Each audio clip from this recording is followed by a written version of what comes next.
नमस्कार, मयुरीज किचनमध्ये तुम्हा सर्वांचं खूप खूप स्वागत आहे। आज आपण बनवणार आहोत शेवग्याच्या शेंगांचं सूप। त्यासाठी लागणारं साहित्य पाहूयात।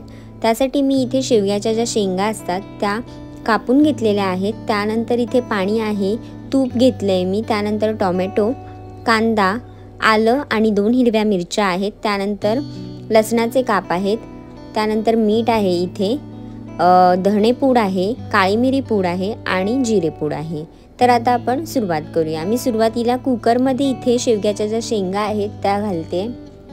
तुम्ही कुकरमध्ये न करता जर नॉर्मल टोपात केलात तरी सुद्धा चालेल। 10 ते 15 मिनिटांमध्ये हा शेंगा ज्या आहेत त्या व्यवस्थित शिजतात। तर मी इथे पाणी घालते, शेंगा भिजतील इतपत मी इथे पाणी घालते। त्यामध्ये मी इथे शेंगा उकडायला टाकतानाच मी यामध्ये टोमॅटो आणि एक टोमॅटो आणि एक कांदा मी इथे वापरलेला आहे, मोठा मोठा चिरून घेतलाय।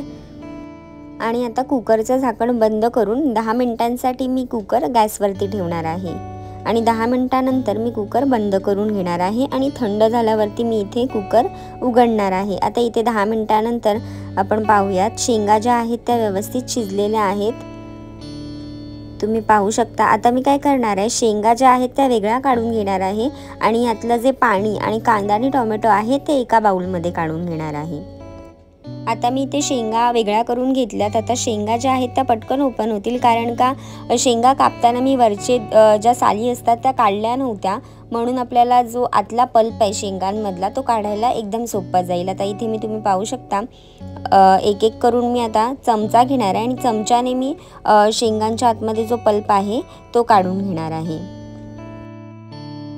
आता मी एक शेंग जी आहे ती इथे तुम्हाला दाखवते, अलगद अशा प्रकारे वेगळी झालेली आहे आणि आतला जो पल्प आहे तो मी इथे काढून घेते।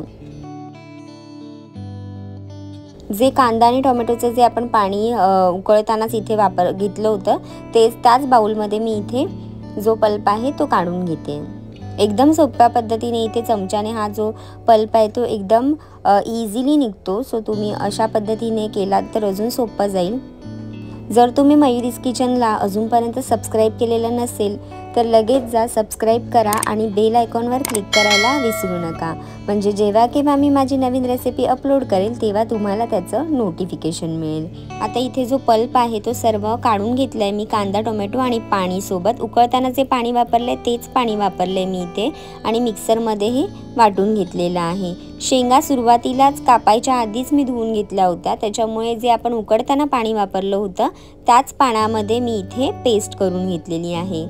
त्यानंतर आलं, लसूण आणि हिरवी मिरचीची सुद्धा पेस्ट करून घेतलेली आहे आणि सूप बनवण्यासाठी कढईमध्ये मी 2 चमचे तूप घालते। तुम्ही इथे तुपाचा वापर करा, म्हणजे अजून हेल्दी असं सूप आपलं बनतं। मी इथे आलं लसणाची पेस्ट घातली आहे तुपामध्ये आणि हलकीशी आपल्याला परतून घ्यायची आहे। आता ह्यामध्ये आपण जो शेवग्याच्या शेंगांचा पल्प आणि कांदा टोमॅटोची जी प्युरी केलेली आहे ती इथे घालायची आहे आणि व्यवस्थित असं 1-2 मिनिटांसाठी छान त्या आलं लसणाच्या पेस्टमध्ये आपण मिक्स करून घेणार आहोत।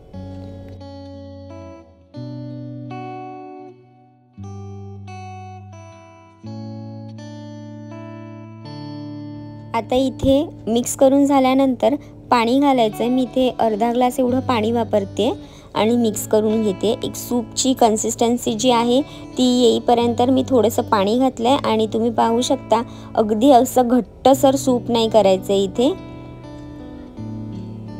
तुम्ही पाहू शकता एकदम असं रनी टेक्स्चर आलेलं आहे ह्याला। आणि हे शेवग्याचं जे सूप आहे ते बनायला फार वेळ लागत नाही, कारण का आपण आधीच शेवग्याच्या ज्या शेंगा आहेत त्या शिजवून घेतलेल्या आहेत। आता मी इथे यामध्ये जे सुके मसाले आहेत, धनेपूड, भाजलेल्या जिऱ्याची पावडर आणि काळी मिरी पावडर आहे इथे ती घालते आणि चवीनुसार मीठ घालायचं आणि व्यवस्थित मिक्स करून घ्यायचं आहे। अजून एक 2 ते 3 मिनिटांसाठी मसाले एकजीव होईपर्यंत हे सूप जे आहे त्याला उकळी काढून घ्यायची आहे, म्हणजे आपलं शेवग्याच्या शेंगांचं सूप जे आहे ते पिण्यासाठी तयार होईल। शेवग्याच्या शेंगांचे जे सूप आहे त्याचे अनेक फायदे आहेत। सो हे सूप तुम्ही कधीही बनवू शकता। एकदम झटपट होणारं हे जे सूप आहे ते नक्की ट्राय करून पहा आणि तुम्हाला माझी रेसिपी आवडली असेल तर कमेंट करून नक्की सांगा. लाईक करा, शेअर करा आणि सबस्क्राईब करायला विसरू नका. आता इथे एकदम परफेक्ट अशी उकळी आलेली आहे आणि सूप जे आहे ते माझे इथे बनून तयार झालेलं आहे.